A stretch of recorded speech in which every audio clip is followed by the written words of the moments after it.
the victims of Jeffrey Epstein. Who cares? The stock market is at all-time highs. The Dow Jones looking better than it's ever been. The NASDAQ higher than it's ever been. The S&P 500 higher than it's ever been. And working class Americans, I know you have lots and lots of stock, right? Just tons and tons of stock. Nobody owns stock like the working class. Ain't that right? Man, just racks on racks on racks, right? Thought I'd talk a little bit about this while I go get gas. With all my stock. Ha! Gonna sell a little stock and buy some gas. Thanks, Pam. It's hard to think about those poor child victims of Jeffrey Epstein when we're all making so much bank in this country, dude. Just racks on racks on racks on racks. Amazing. I watched the whole hearing. When it got to the Republican parts, I think I put it on like 2.5 speed. Don't get it twisted and think I'm a Democrat. I hold a special hatred in my heart for the Democrats after they stabbed Bernie Sanders in the back twice, and Obama didn't do a single thing he said he was going to do, really. He said he was going to go after Wall Street. I don't know if you remember that or not, but 2008, he was going to go after Wall Street, and instead, he printed trillions of dollars and gave it to Wall Street, and then kicked a lot of black people that voted for him out of their homes. That's the Democratic Party. So, don't get it twisted. Jim Jordan, where were you today? You were like patting Pam on the head. You were like, sweetie, do you need a break? It was pretty awful. Why couldn't you behave like you did when it was Hunter Biden that they were digging into? Is it because you're a partisan hack? The answer is yes. Thomas Massie, like a knight in shining armor, the one guy in the Senate, House, whatever it is, who seems to actually have a drop of integrity. Pam said this to Massie. Massie was like, why did you not redact the victims' names? Why didn't you do that? And you did redact Epstein's co-conspirators' names, like Lex Wexner. Which she's like, oh, like we didn't know Lex Wexner was one of the... Yeah, we did, Pam. Why did you redact his name? Massie was like, who on your staff did this? Is there any accountability? Can you figure out who it was? Nope. They couldn't figure it out. She couldn't figure it out. Instead, all she said to Massie was, you are a failed congressman. You are a failed congressman, and you have Trump derangement syndrome, mister. My wife was like, turn it off. Turn I can't take anymore. I can't take anymore. I was like, you don't want to hear all the details? And she's like, it's not so much that, it's just that the lady's evil and she's just lying. She's just straight lying about everything. And, I don't know. I think my wife prides herself on, being a truthful person. So this lady, something else. She sold her soul maybe 20, 30, 40 years ago. I think it was Robert Barnes, the conservative. He said in Florida, I think they call her, it was like payoff Pam or something, because they just know they can always, sweeten the pot a little bit for her, and she'll be sure to go away. So that's the person of integrity that Pam Bondi is. But yeah, it occurred to me that instead of saying let them eat cake, she's just saying let them buy stock. Let them buy stock, right? Poor working class Americans. Americans working DoorDash. Instacart Nation. Walmart delivery app Spark drivers.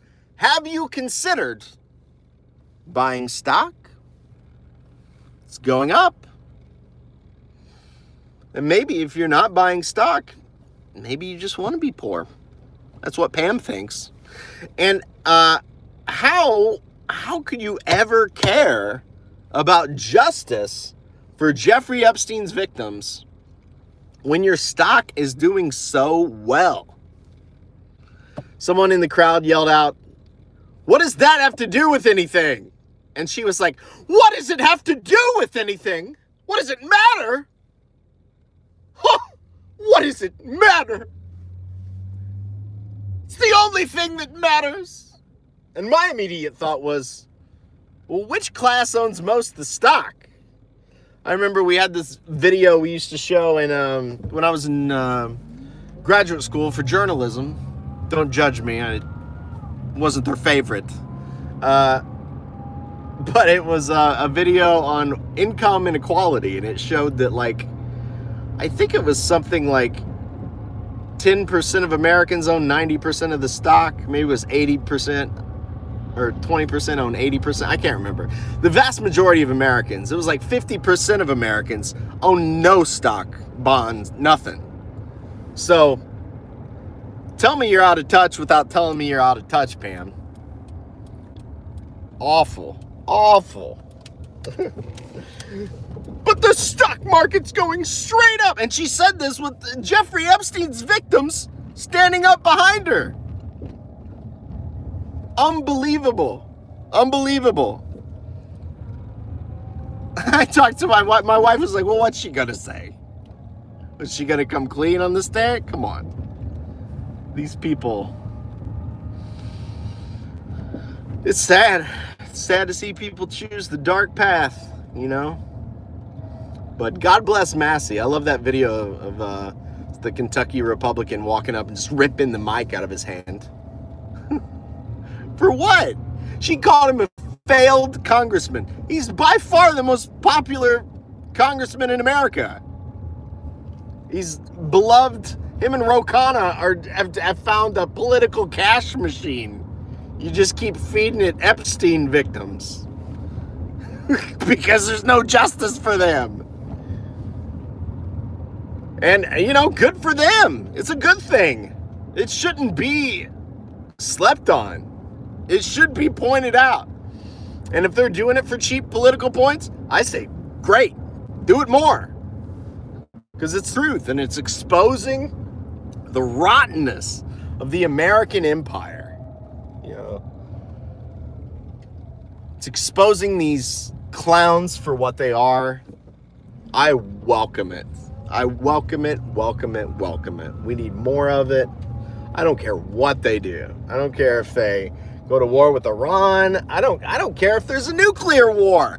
Do not quit focusing on the Epstein files. It is the thread that if we keep pulling on it, all of their bull, you know what, is going to come apart. And I'm here for it. I'm here for it. What are they going to tell us to do? Eat cake? Buy stock? I get laughed out of the bank every time I go in for a home loan application because I went to college, Pam.